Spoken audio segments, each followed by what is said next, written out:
बिस्मिल्लाहिर्रहमानिर्रहीम। नाज़रीन अस्सलाम वालेकुम, मैं हूँ इमरान वसीम। नाज़रीन, आज के प्रोग्राम में जो बड़ी ख़बर आपके साथ हम शेयर करने जा रहे हैं वो ख़बर नाज़रीन ये है कि तहरीक इंसाफ ने हुकूमत को चार्टर ऑफ डिमांड देने से इनकार कर दिया है। तहरीक इंसाफ की तरफ से ये इनकार क्यों किया गया और इस बड़ी डेवलपमेंट के बाद कल जो हुकूमत और पीटीआई मुज़ाकराती कमेटियों का इजलास बुलाया गया है, तो कल के इस इजलास में क्या बात होगी।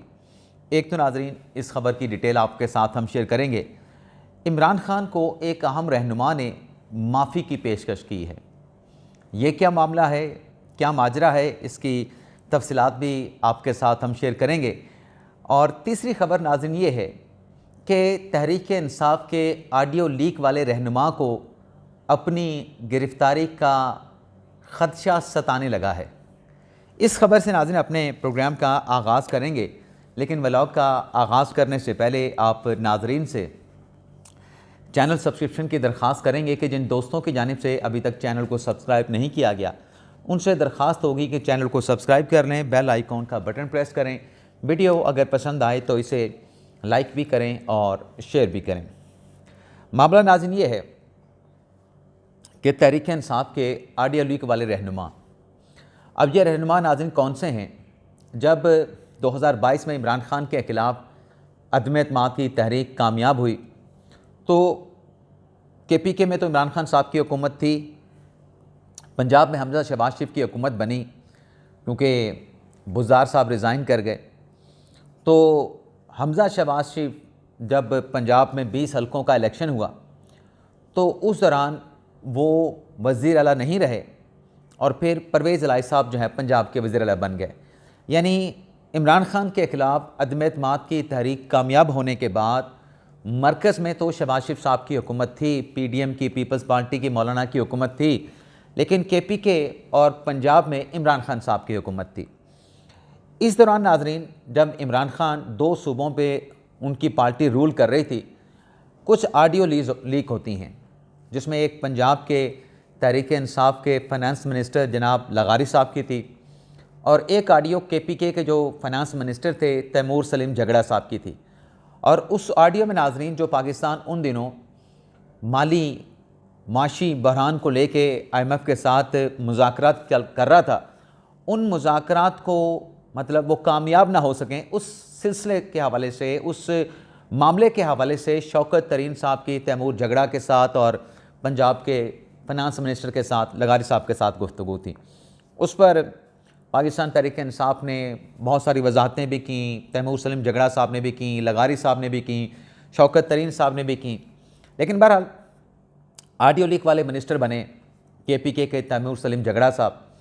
अब नाज़रीन मामला ये है कि तैमूर सलीम झगड़ा साहब को अपनी गिरफ़्तारी का डर है, ख़दशा है उन्हें कि कहीं मुझे गिरफ़्तार न कर लिया जाए। इसी सिलसिले में उन्होंने इस्लामाबाद हाई कोर्ट से रिजू किया है और इस्लामाबाद हाई कोर्ट में एक पिटिशन तैमूर सलीम झगड़ा ने दायर की है कि जो उनके ख़िलाफ़ ज़ाहरी मुकदमात हैं, यानी तैमूर सलीम झगड़ा के वकील ने अदालत से ये कहा, चीफ जस्टिस आमिर फ़ारूक साहब से, कि जिन मुकदमात का हमें पता है उसमें तो तैमूर सलीम झगड़ा साहब अपनी ज़मानत ले चुके हैं, ज़मानत करवा चुके हैं, लेकिन हमें ऐसे कोई मुकदमात जो कि अभी तक सामने नहीं आए उनकी तफसीलात भी फराहम की जाएँ। यानी आप खुफिया कह लें या अभी तक जो मंजर आम पे नहीं आए उसकी डिटेल मांगने के लिए तैमूर सलीम झगड़ा साहब ने इस्लामाबाद हाई कोर्ट से रिजू किया है। तो आमिर फ़ारूक साहब ने इस दरख्वास्त पे एक नोटिस जारी करके 6 जनवरी तक जो है वो जवाब तलब कर लिया है। ये जो नाज़रीन रजू करना है तैमूर सलीम झगड़ा साहब का कि बताया जाए उनके ख़िलाफ़ और कितने मुकदमात हैं, जो बज़ाहिर मुकदमात में उसमें तो मैं ज़मानत पे हूँ, लेकिन ऐसा ना हो कि किसी मुकदमे में ऐसे मुकदमे मुझे गिरफ़्तार किया जाए जो मुझे पता ना हो। तो शायद इसी सिलसिले में उन्होंने रजू किया है इस्लामाबाद हाई कोर्ट से। अब नाज़रीन आ जाते हैं जो तहरीक इंसाफ और हुकूमत की जो मुज़ाकराती कमेटियाँ बनी, उन मुज़ाकराती कमेटियों को आपको पता है कि कल 2 जनवरी को इजलास होने जा रहा है और कल के इस इजलास के सिलसिले में जो कौमी असम्बली सेक्रेटेरिएट है उसकी तरफ से बाज़ाब्ता तौर पे आप सर्कुलर कह रहे हैं या फिर नोटिस कह लें, वो हुकूमती और PTI की मुज़ाकराती कमेटी के अरकान को जारी किए गए। अब कल की नाज़रीन इस नशिस्त से पहले जो 23 दिसंबर को पाकिस्तान तहरीक इंसाफ और हुकूमत की मुज़ाकराती कमेटियों का जो एक आप यूँ समझें कि इनफॉर्मल सेशन हुआ था, या इब्तदाई बैठक जो हुई थी जिसको चेयर किया था स्पीकर अयाज सादिक साहब ने, उस इजलास में तहरीक इंसाफ ने जो डिमांड्स रखे थे हुकूमती मुज़ाकराती कमेटी के सामने या स्पीकर अयाज सादिक के सामने, उन डिमांड्स को हुकूमती मुज़ाकराती कमेटी के जो सरबराह हैं इसहाक डार साहब और राना सनाउल्लाह साहब, उनकी तरफ से कहा गया था कि आप ये तहरीरी सूरत में लेके आएँ। ये पार्लिमानी कमेटियाँ हैं, हमारी इत्तेहादी हुकूमत के अरकान भी इसमें मौजूद हैं, आप में भी आपके इत्तेहादी आपकी मुज़ाकराती कमेटी में मौजूद हैं, तो यहाँ पे जो भी बात करते हैं वो तहरीरी तौर पे करते हैं।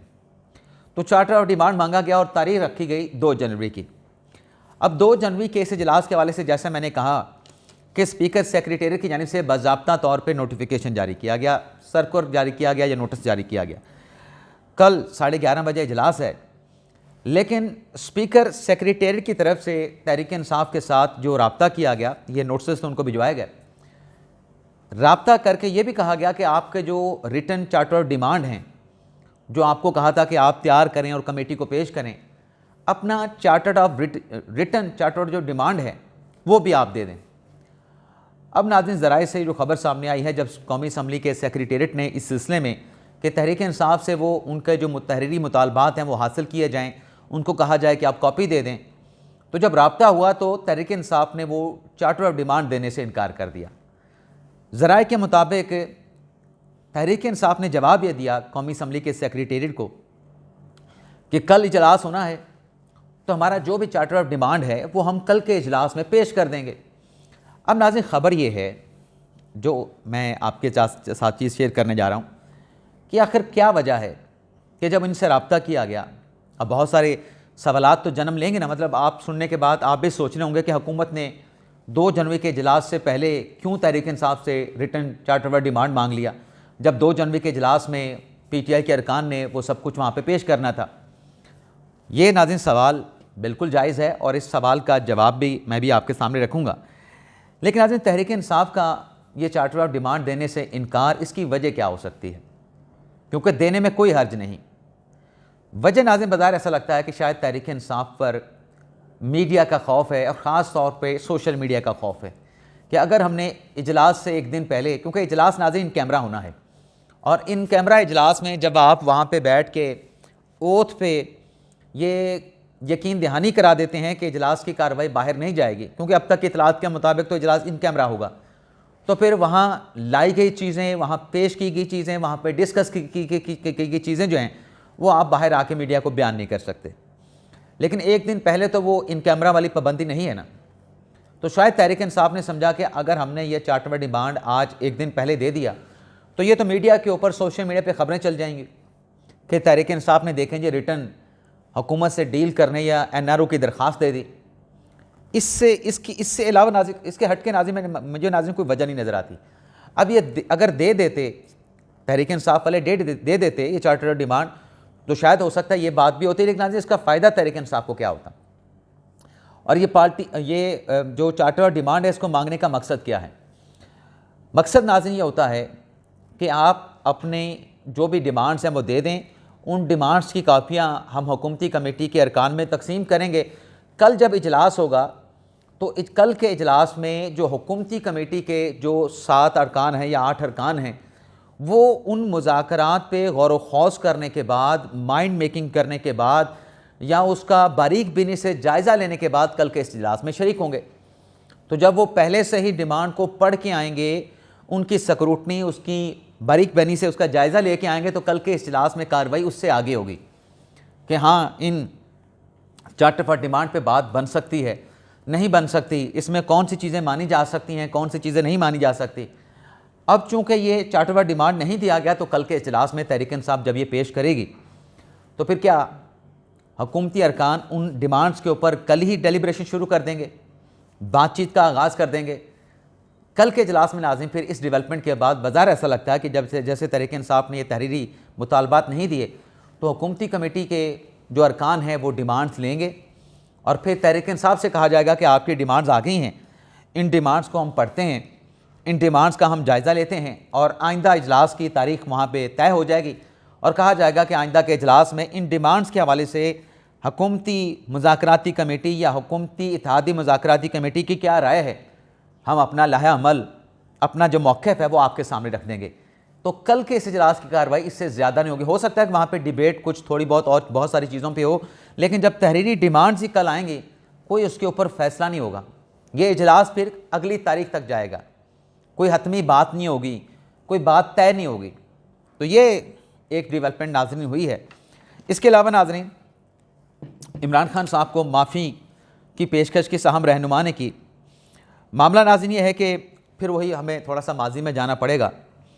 इमरान खान साहब ने जो बयानिया बनाया वो साइफ़र को लेके और अदम एतमाद की तहरीक को लेके कि मेरी हुकूमत जो है वो गैर मुल्की साजिश के ज़रिए हटाई गई।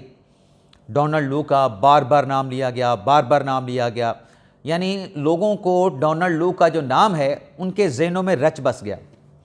खैर, खान साहब का बयानिया बन गया। अब उस बयानिए से इमरान खान साहब जो हैं वो, जैसे मैंने कल कहा था कि 180 डिग्री का यू टर्न ले चुके हैं।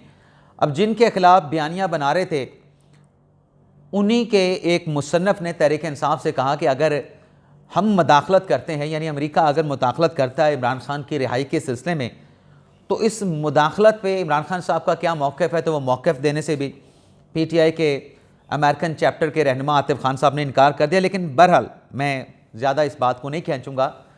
अब नाज़रीन, बात यह है कि इमरान खान साहब का जो एक बयानिया बना गैर मुल्की साजिश वाला, उस पर आज भी आप PTI से पूछें, वो कहते हैं कि बिल्कुल हमारे ख़िलाफ़ गैर मुल्की साजिश हुई है, साजिश के ज़रिए इमरान खान साहब की हुकूमत को हटाया गया है। तो नाज़रीन, साजिश के बयानिए पे अब पेशकश ये की गई है इमरान खान साहब को। ये पेशकश नाज़रीन की है मुस्लिम नवाज़ के रहनुमा जावेद लतीफ़ साहब ने। उन्होंने ये कहा कि ये सारा झूठ है। इमरान खान साहब अगर ये साबित कर दें कि उनकी हुकूमत अदम एतमाद के तहरीक के नतीजे में गिराने में जो लोग थे वो गैर मुल्की साजिश थी, अमेरिका मुलविस था, तो मियाँ जावेद लतीफ़ साहब ने कहा है कि मैं इमरान खान साहब से आकर माफ़ी मांग लूँगा, इमरान खान साहब से माफ़ी मांगूंगा। लेकिन इससे पहले, क्योंकि ये मशरूत है, इससे पहले उन्होंने कहा कि पहले ये साबित करना होगा कि इमरान खान को या तहरीक इंसाफ को हुकूमत से निकालने में कोई गैर मुल्की साजिश थी। अब ना, इससे ज़्यादा बंदा क्या कर सकता है? यही कर सकता है कि मैं माफ़ी मांग लूँगा। खान साहब के पास तो माफ़ी वाला चैप्टर है ही नहीं, माफ़ी वाला कोई किस्सा कहानी खान साहब के पास है ही नहीं।